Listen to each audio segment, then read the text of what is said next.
नमस्कार। इंजीनियरिंग विषयों में रुचि बनाने और विषय समझ को मजबूत बनाने के लिए शुरू किए गए श्रीदेवी क्लासेज यूट्यूब चैनल पर एक बार फिर आपका स्वागत है। हमारी प्लेलिस्ट इंडक्शन मोटर में आज नो लोड और ब्लॉक रोटर टेस्ट के जो डाटा हमारे पास अवेलेबल होते हैं उन्हें किस तरह से परफॉर्मेंस प्रेडिक्शन के लिए, इक्विवेलेंट सर्किट का मॉडल बनाने के लिए और लॉस और एफिशिएंसी कैलकुलेशन करने के लिए इस्तेमाल करते हैं, उनसे रिलेटेड कुछ न्यूमेरिकल प्रॉब्लम्स करते हैं। वास्तव में ये दोनों टेस्ट हैं इंडक्शन मोटर नॉन लोडिंग प्रकार के, नो लोड और ब्लॉक रोटर टाइप। इनका प्रयोग सर्किल डायग्राम बनाने के लिए किया जाता है, जिसकी मदद से हम सभी तरह की परफॉर्मेंस कैलकुलेशंस एक इंडक्शन मोटर के बारे में अलग अलग स्पीड या स्लिप कंडीशंस पर कर सकते हैं, जिसे किसी दूसरी लर्निंग वीडियो में हमने समझा है। आज जानते हैं numerical practice on no load and block rotor test. एक सरल परीक्षा उपयोगी प्रश्न के साथ शुरुआत करते हैं। एक 3 फेज की 10 किलोवाट पावर आउटपुट वाली, ये जो 10 किलोवाट वैल्यू दी हुई है, ये मैकेनिकल आउटपुट है जो शाफ्ट पे हमारी मोटर से हमें प्राप्त हो जाएगा।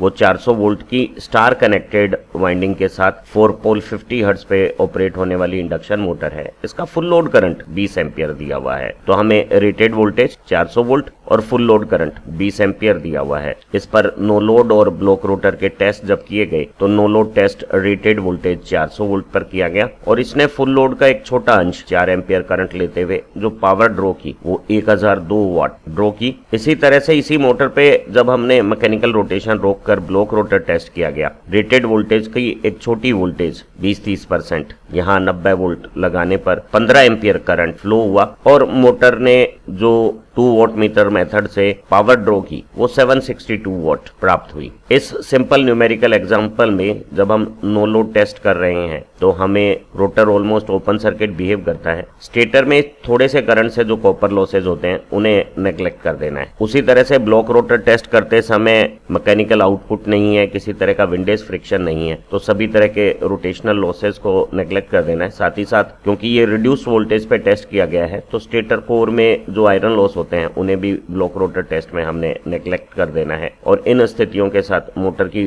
फुल लोड एफिशिएंसी हमें कैलकुलेट करनी है। तो यहाँ जो ब्लॉक रोटर टेस्ट है वो 15 एम्पियर करंट पे किया गया है, जबकि फुल लोड करंट 20 एम्पियर है। तो हमें प्रोपोर्शनल कैलकुलेशन से जो ब्लॉक रोटर टेस्ट से पावर इनपुट आया है, जो वस्तुतः इंडक्शन मोटर का वेरिएबल कॉपर लॉस है, स्टेटर और रोटर में कॉपर लॉसेस का समेशन है, उसे 15 एम्पियर की बजाय 20 एम्पियर पे प्रोपोर्शनल कैलकुलेट करना है। हमें पता है कॉपर लॉस करंट के स्क्वायर प्रोपोर्शनल होता है और अगर 15 एम्पियर पे लॉस 762 वॉट है तो 20 एम्पियर जो 4/3 गुना है, तो वर्ग अनुपात में हमारा लॉस 762 वाट की बजाय 1354.67 वाट, 1354.67 वाट, 1354.67 वाट हो जाएगा। ये फुल लोड कॉपर लॉस या वेरिएबल लॉस हो गए हैं इसी इंडक्शन मोटर के। और अब अगर हम नो लोड टेस्ट को देखें जो रेटेड वोल्टेज पे किया गया है, तो रेटेड वोल्टेज और रेटेड फ्रीक्वेंसी पे जब नो लोड टेस्ट किया जाता है तो एयर गैप में रेटेड फ्लक्स कंडीशंस बन जाती हैं और नो लोड की बजाय अगर हम लोड पे भी मशीन को ऑपरेट करते हैं तो एयर गैप फ्लक्स की वैल्यू में ज्यादा वेरिएशंस नहीं आते हैं। तो इस रेटेड कंडीशंस पर अगर नो लोड टेस्ट की पावर इनपुट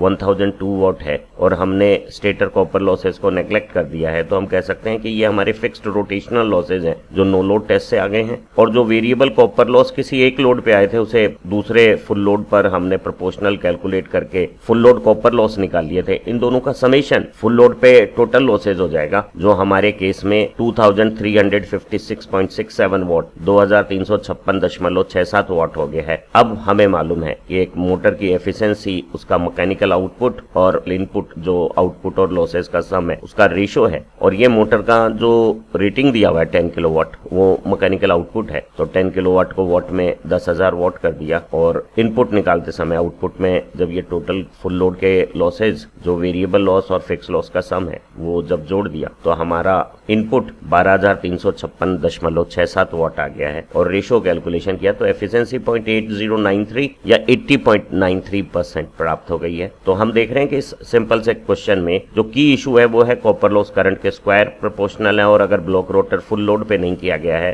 तो हम किसी एक करंट के कॉपर लॉस को दूसरे करंट के कॉपर लॉस पे प्रोपोर्शनल कैलकुलेट कर सकते हैं। और अगर no load test rated voltage और रेटेड फ्रीक्वेंसी पे किया गया है तो वो रेटेड फिक्स्ड रोटेशनल लॉसेज निकाल सकता है और हमें अगर एग्जैक्ट कैलकुलेशन करनी होती तो हम स्टेटर वाइंडिंग में पर फेज करंट निकाल लेते और नो लोड टेस्ट के करंट से जो नो लोड कॉपर लॉसेज हो रहे हैं स्टेटर में उन्हें सबट्रैक्ट करके हम रोटेशनल लॉसेज की एग्जैक्ट वैल्यू भी निकाल सकते थे। ये जो नेक्स्ट प्रॉब्लम करेंगे उसमें ये बात ज्यादा बेहतर तरीके से समझ में आ जाएगी। इस क्वेश्चन में हमें कहा गया था कि नो लोड टेस्ट करते समय कॉपर लॉस जो स्टेटर में हो रहे हैं उन्हें नेग्लेक्ट करना है। इस दूसरे डिटेल्ड न्यूमेरिकल एग्जांपल से कंसेप्ट को जो नो लोड टेस्ट और शॉर्ट सर्किट टेस्ट से परफॉर्मेंस और एफिशिएंसी परफॉर्मेंस और इक्विवेलेंट सर्किट मॉडलिंग करते हैं उसे अच्छी तरह से समझ लेते हैं। हमें दिया गया है एक 10 किलोवाट की इंडक्शन मोटर है, तो ये 10 किलोवाट उसका मैकेनिकल आउटपुट है, वो rated 400 volt 4 pole 50 hertz supply पे डेल्टा कनेक्ट होकर इस्तेमाल की जाती है। तो उसमें no load test rated voltage पे करने पर फुल लोड करंट जो दिया हुआ है 24 एम्पियर, उसके एक छोटे अंश पे मोटर ने दोनों वाट मीटर का जो पावर इनपुट है वो 1250 वाट ड्रॉ किया है। और इसी मोटर के मैकेनिकल रोटेशन को अगर हम रोक लेते हैं तो रेटेड की 1/10 वोल्टेज केवल 40 वोल्ट पे इसने 22 एम्पियर करंट लिया है, जो almost full load current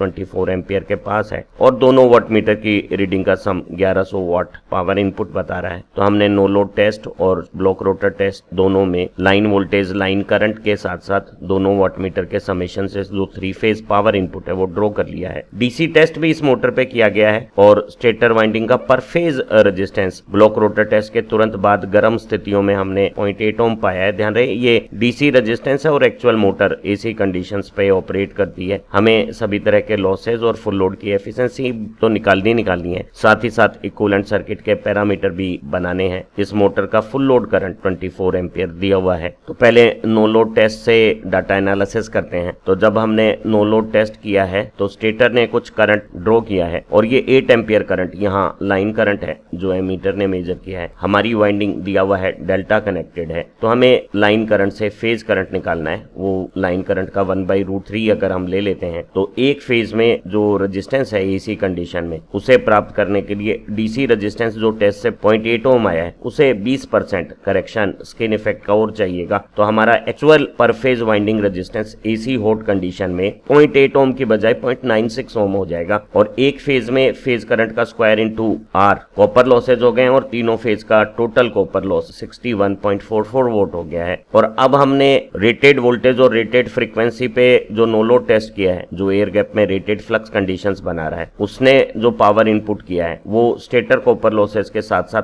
rotational losses हैं। तो रोटेशनल लॉसेज जो स्टेटर में आयरन लॉस और मैकेनिकल फ्रिक्शन और विंडेज लॉसेज हैं उन्हें प्राप्त करने के लिए नो लोड की इनपुट पावर में से स्टेटर कॉपर लॉस को जब सबट्रैक्ट किया तो ये वैल्यू 1188.56 वॉट 1188.56 वॉट हमें प्राप्त हो गई है। तो हमने फिक्स्ड जो लॉसेज होते हैं एक इंडक्शन मोटर में वो प्राप्त कर ली हैं। यहाँ ये बात भी समझने की है कि टेस्ट जो नो लोड है वो रेटेड वोल्टेज और रेटेड फ्रीक्वेंसी पे किया गया है और दूसरी लोड कंडीशन पे भी फ्लक्स कंडीशंस बदलती नहीं है। तो ये जो फिक्स्ड लॉसेज हमें प्राप्त हुए हैं वो हर लोड कंडीशंस पर सेम रेटेड रहेंगे और इनका इस्तेमाल हम फुल लोड एफिशिएंसी कैलकुलेशन में कर लेंगे। नो लोड टेस्ट की इंफॉर्मेशन से हमें मैग्नेटाइजिंग शंट ब्रांच में कोर लॉस रेजिस्टेंस और मैग्नेटाइजिंग रिएक्टेंस पर फेज वैल्यूज में सर्किट मॉडल के लिए मिल सकते हैं। अब ये ध्यान रखने की बात है कि नो लोड टेस्ट करते समय ये जो वोल्टमीटर की रीडिंग है वो लाइन वोल्टेज है और ये जो एमीटर की रीडिंग का मीन है वो लाइन करंट है। और इस पावर इनपुट से अगर हम नो लोड पावर फैक्टर निकाल लेते हैं और पर फेज कोर लॉस करंट और मैग्नेटाइजिंग करंट जो वोल्टेज के इन फेज और वोल्टेज से क्वाड्रेचर है उन्हें कैलकुलेट कर लेते हैं तो हमें शंट ब्रांच के पैरामीटर मालूम हो जाएंगे। हमें मालूम है कि 3 फेज सर्किट में जो पावर इनपुट होता है वो √3 VL IL cos phi होता है। ये लाइन वोल्टेज है नो लोड पे और ये लाइन करंट है नो लोड पे। तो हम no load power factor power input में √3 VL IL करके निकालें। Power input 1250 no load test की इंफॉर्मेशन से आ गया है। वोल्ट मीटर ने लाइन वोल्टेज और एमीटर ने लाइन करंट दे दिया और नो लोड पावर फैक्टर 0.226 आया है। और हमें समझ हो गई है कि एक induction motor no load conditions पे बहुत ज्यादा मैग्नेटाइजिंग करंट लेती है और उसका no load power factor poor lagging condition का है। हम no load power factor angle या नो लोड पावर फैक्टर से नो लोड करंट का इन फेज वर्किंग या कोर लॉस कंपोनेंट और quadrature magnetising current component calculate कर सकते हैं। I naught cos phi naught, ध्यान रहे ये पर फेज वैल्यू निकालनी है। हमें लाइन करंट दिया हुआ है, लाइन करंट को फेज करंट बनाने के लिए √3 का डिवीजन करना होगा और कॉस फाई हम ऑलरेडी कैलकुलेट कर चुके हैं। तो हमने in phase core loss current component 1.04 ampere प्राप्त कर लिया है। इसी तरह से क्वाड्रेचर मैग्नेटाइजिंग कंपोनेंट को भी निकाला जा सकता है, वो पर फेज नो लोड करंट में साइन फाई नोट का मल्टीप्लीकेशन से आ जाएगा। कॉस फाई नोट से हम फाई नोट निकाल के साइन फाई नोट निकाल सकते हैं। और क्वाड्रेचर करंट मैग्नेटाइजिंग करंट हमने देखा रिलेटिवली काफी बड़ा 4.5 एम्पियर आया है। अनेक बार अप्रोक्सीमेट कैलकुलेशन करने के लिए हम टोटल नो लोड करंट को भी मैग्नेटाइजिंग करंट कंपोनेंट मान लेते हैं। नो लोड टेस्ट में जो एमीटर ने लाइन करंट 8 एम्पियर मेजर किया था, उससे हमने डेल्टा कनेक्ट वाइंडिंग का फेज करंट 8/√3 प्राप्त कर लिया था और दोनों वॉटमीटर की रीडिंग से जो पावर इनपुट और लाइन वोल्टेज और लाइन करंट की जो वैल्यूज आई थी, उससे नो लोड पावर फैक्टर 0.22 प्राप्त कर लिया था। और नो लोड फेज करंट और पावर फैक्टर से इन फेज कोर लॉस कंपोनेंट और कॉस फाई से साइन फाई निकालकर इन फेज मैग्नेटाइजिंग करंट कंपोनेंट हमने रेस्पेक्टिवली 1.04 एम्पियर और 4.5 एम्पियर प्राप्त कर लिए थे। और ये साफ दिख रहा है कि नो लोड कंडीशन पे कोर लॉस कंपोनेंट तो रिलेटिवली छोटा है, लेकिन मैग्नेटाइजिंग करंट काफी बड़ा, ऑलमोस्ट टोटल करंट ही मैग्नेटाइजिंग करंट है, ऐसा महसूस हो रहा है। अब हमें मालूम है कि ये वोल्टेज जो 400 वोल्ट हमने रीड किया वो लाइन वोल्टेज है। हमारी वाइंडिंग डेल्टा कनेक्ट है, डेल्टा कनेक्ट में फेज वोल्टेज और लाइन वोल्टेज बराबर होती है। तो हमें नो लोड टेस्ट में पर फेज वोल्टेज और कोर लॉस करंट पर फेज अगर मालूम है, तो हम ये शंट ब्रांच में ये मानते हुए स्मॉल नो लोड करंट से सीरीज जो स्टेटर का लीकेज इंपीडेंस है उसमें वोल्टेज ड्रॉप नेग्लिजिबल है और सारी की सारी हमारी अप्लाइड वोल्टेज वाइंडिंग के अक्रॉस आ गई है। हम core loss resistance core loss current से निकाल सकते हैं और वो कैलकुलेशन करने पर 400 में 1.04 एम्पियर जो कोर लॉस करंट है उसका डिवीजन करने पे 384.6 ओम आ गया है। इसी तरह से हमारे मैग्नेटाइजिंग करंट को अगर हम फेज वोल्टेज से डिवाइड कर देते हैं तो मैग्नेटाइजिंग रिएक्टेंस की वैल्यू हमें प्राप्त हो गई है और वो कोर लॉस रेजिस्टेंस की कंपैरिजन में रिलेटिवली छोटी है। और अगर पैरेलल में दो इंपीडेंस हो और एक की ओमिक वैल्यू दूसरे की कंपैरिजन में ज्यादा हो, या आरसी एक्सएम की कंपैरिजन में ज्यादा है, तो आरसी को नेग्लेक्ट किया जा सकता है, ओपन किया जा सकता है और इस शंट ब्रांच को केवल मैग्नेटाइजिंग रिएक्टेंस भी मान लेते हैं और अप्रोक्सीमेशन कर लेते हैं, तो वो अप्रोक्सीमेट इक्विवेलेंट सर्किट भी परफॉर्मेंस कैलकुलेशन करने में काफी यूजफुल हो सकता है। ब्लॉक रोटर टेस्ट से हम सीरीज ब्रांच के इक्विवेलेंट सर्किट पैरामीटर प्राप्त कर सकते हैं और वेरिएबल कॉपर लॉस की जानकारी प्राप्त कर सकते हैं। हमें पता है ब्लॉक रोटर कंडीशन में स्लिप जब 1 हो जाती है तो रोटर में जो मैकेनिकल लोड को रिप्रेजेंट करने वाला रेजिस्टेंस पार्ट होता है वो शॉर्ट सर्किट हो जाता है और इक्विवेलेंट सर्किट मॉडल पर फेज सिर्फ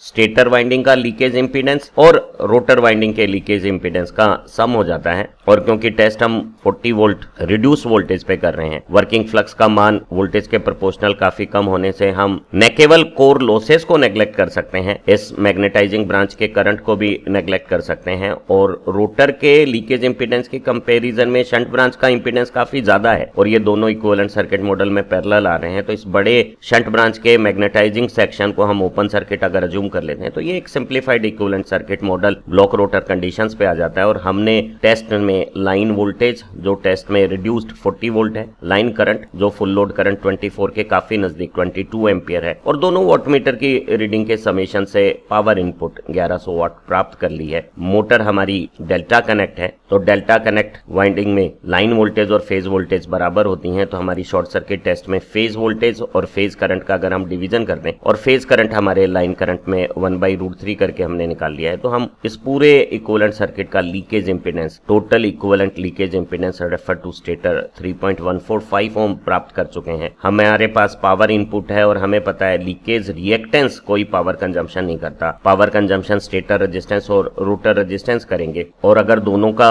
equivalent resistance refer to stator हमें मालूम हो तो 3 पर फेज करंट का square into r power input है, पावर इनपुट मालूम है, फेज करंट हम लाइन करंट में √3 का डिवीजन करके निकालते हैं और जब इसे स्क्वायर करेंगे और तीनों फेज की पावर कंजम्पशन निकालने के लिए 3 से मल्टीप्लाई करेंगे तो ये 3 कैंसिल हो जाएगा और हम इस फॉर्मूले को पावर इनपुट में लाइन करंट के स्क्वायर का डिवीजन कर देते हैं तो हमें per phase total resistance refer to stator मालूम हो जाएगा और कैलकुलेशन करने पर पावर इनपुट 1100 वाट में लाइन करंट का स्क्वायर का डिवीजन करने पे per phase total resistance refer to stator 2.27 ohm प्राप्त हो गया है। हम ऑलरेडी स्टेटर का जो डीसी रेजिस्टेंस 0.8 था उसमें 20% स्किन इफेक्ट करेक्शन करके स्टेटर रेजिस्टेंस को निकाल चुके थे। टोटल रेजिस्टेंस में से स्टेटर का रेजिस्टेंस अगर सब्ट्रैक्ट कर लेते हैं तो हमें rotor resistance refer to stator side प्राप्त हो जाता है और इन वैल्यूज से हम टोटल कॉपर लॉसेज में स्टेटर का कंट्रीब्यूशन और रोटर का कंट्रीब्यूशन कितना इन्हें सेपरेट कर सकते हैं और सर्किल डायग्राम में ये हमें मैकेनिकल पावर आउटपुट कैलकुलेशन में भी मदद करते हैं। अगर हम इंपीडेंस और रेजिस्टेंस के साथ पाइथागोरस कैलकुलेशन करें तो हम लीकेज रिएक्टेंस कैलकुलेट कर सकते हैं।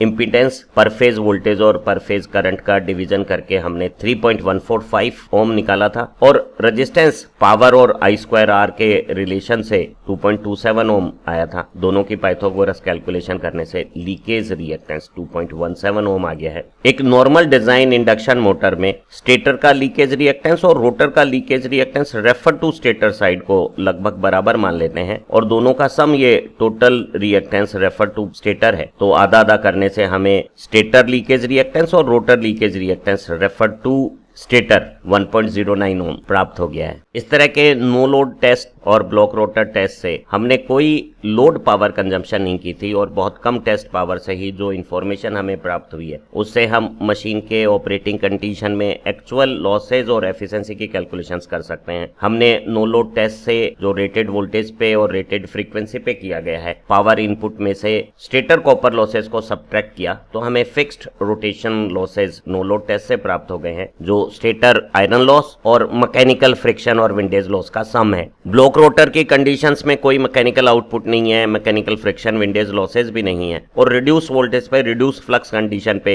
आयरन लॉस भी स्टेटर और रोटर में नेग्लिजिबल अगर मान लेते हैं तो ये जो पावर इनपुट है वो स्टेटर और रोटर दोनों के कॉपर लॉस का सम है। क्योंकि हमारा रेटेड करंट 24 एम्पियर दिया हुआ है और टेस्ट 22 एम्पियर पे किया गया है और वेरिएबल कॉपर लॉस करंट के स्क्वायर प्रोपोर्शनल है तो हम 22 एम्पियर के कॉपर लॉसेस को 24 एम्पियर फुल लोड के लिए प्रोपोर्शनल कैलकुलेट कर सकते हैं और वो 1309.1 वाट 1309.1 वाट हमें प्राप्त हो गया है। अब रोटेशनल लॉसेस जो फिक्स्ड है और फुल लोड के कॉपर लॉस इन दोनों को सम करके टोटल लॉसेस निकाल सकते हैं। क्योंकि कुछ अज्ञात प्रकार के हार्मोनिक्स और दूसरे कंपोनेंट के कारण स्ट्रे लॉसेस हो सकते हैं जिनकी एक्चुअल प्रेडिक्शन पॉसिबल नहीं है तो उन्हें अगर हम टोटल लॉसेस का 5% मान लेते हैं तो हम टोटल लॉसेस 5% इस करेक्शन के साथ 2622.5 वाट निकाल सकते हैं। ये जो 5% एक्स्ट्रा जो कंट्रीब्यूशन आया है स्ट्रे लॉसेस का उसका मेन कारण हार्मोनिक्स कंपोनेंट्स होते हैं। अब हम आउटपुट जो 10 किलोवाट मोटर में 10,000 वाट है उसमें टोटल लॉसेस को सम करके इनपुट पावर निकाल सकते हैं और आउटपुट और इनपुट पावर का रेशियो हमारी एफिशिएंसी इस केस में 79.22% हमें प्राप्त हो गई है। उम्मीद है आज की इस लर्निंग वीडियो में न्यूमेरिकल प्रैक्टिस से आपको नो लोड और ब्लॉक रोटर टेस्ट की कंसेप्ट अच्छी तरह से समझ में आ गई होगी। यहाँ एंड स्क्रीन पे ब्लॉक रोटर टेस्ट और नो लोड टेस्ट की हमारी लर्निंग वीडियो भी दिखाई हुई हैं। इनकी मदद से आप अपनी थ्योरेटिकल पकड़ को और बेहतर बना सकते हैं। अगर आपको ये लर्निंग वर्क पसंद आया है तो इसे अपने दोस्तों के साथ शेयर कीजिएगा। चैनल से स्टडी नोट्स और ऑनलाइन क्लासेस की फैसिलिटीज प्राप्त करने के लिए यूट्यूब मेंबरशिप भी ज्वाइन कीजिएगा। आप अच्छा पढ़ें, तरक्की करें। Have nice time. Thank you very much.